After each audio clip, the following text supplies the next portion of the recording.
The murder of Hardeep Singh Nijjar, a very well-known Khalistani terrorist, has caused a big issue between India and Canada once again.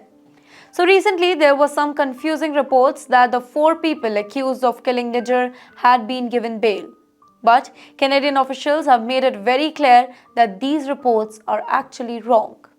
According to the Canadian Ministry of Attorney General, the 4 men accused of the murder are still in the custody. They are being held under what is called as mandatory detention order, meaning that they cannot be released until their trial. Now, these men will appear in the court on February 11 for a hearing where the judge will decide on important matter related to their case. The court will also set dates for their trial as well. Let me tell you what the case is about. The 4 men are charged with serious crimes like first-degree murder and conspiracy to commit murder. Now, this makes the case very serious, and because of the nature of the charges, it is highly unlikely that they will be granted a bail. Even though some reports earlier suggested that the accused might have been released, the authorities quickly cleared the confusion up. They emphasized that no bail hearing has been scheduled and that all 4 are still in the detention. But here's the question: why did people think that they have been released? Let me tell you. Some reports indicated that the accused were no longer in the custody, leading to confusion. The confusion came from the court records that mark the custody status of the accused as N, meaning that they weren't detained. But the officials quickly explained that this was a misunderstanding. They confirmed that the men were still being held under the mandatory detention order. But meantime, the Canadian media is blaming Indian media for spreading the false news.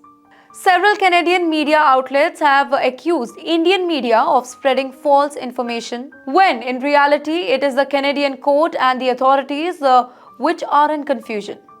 Now, let me tell you the big issue that is there between India and Canada. The murder of Hardeep Singh Nijjar has turned into a major diplomatic issue. Canadian Prime Minister Justin Trudeau has suggested that Indian government agents might be involved in Nijjar's killing, which India has strongly denied. India has called these claims absurd and politically motivated. Now, this incident is just one of the many tensions in the relationship between the two countries. India has long criticized Canada for being a safe place for extremist groups, including supporters of Khalistani movement, which wants an independent state for Sikhs. India has clearly demanded evidence from Canada to support all the serious allegations. The Indian Ministry of External Affairs has expressed concern over the fact that Canada hasn't shared any solid proof or any formal communication about the case. This lack of transparency has also added to the tension. Despite all these accusations, Canadian authorities has not yet presented any public evidence showing a link between the murder and Indian officials. The investigation is still ongoing, and the Integrated Homicide Investigation Team is leading the effort. They have charged the accused with murder and conspiracy, but the actual evidence has not been made public yet. Now, this case has caused a strain in India-Canada relationship, which has already been complicated due to the issues like Khalistani movement and concern about extremism in Canada. Indians living in Canada may feel uncomfortable with these developments, as they don't want their community to be unfairly linked to such incidents. Canadians of Indian origin have long worked hard to build a strong, positive reputation in their community. Now, with this ongoing controversy, many are hoping for a fair investigation, transparency, and most importantly, for the truth to come out.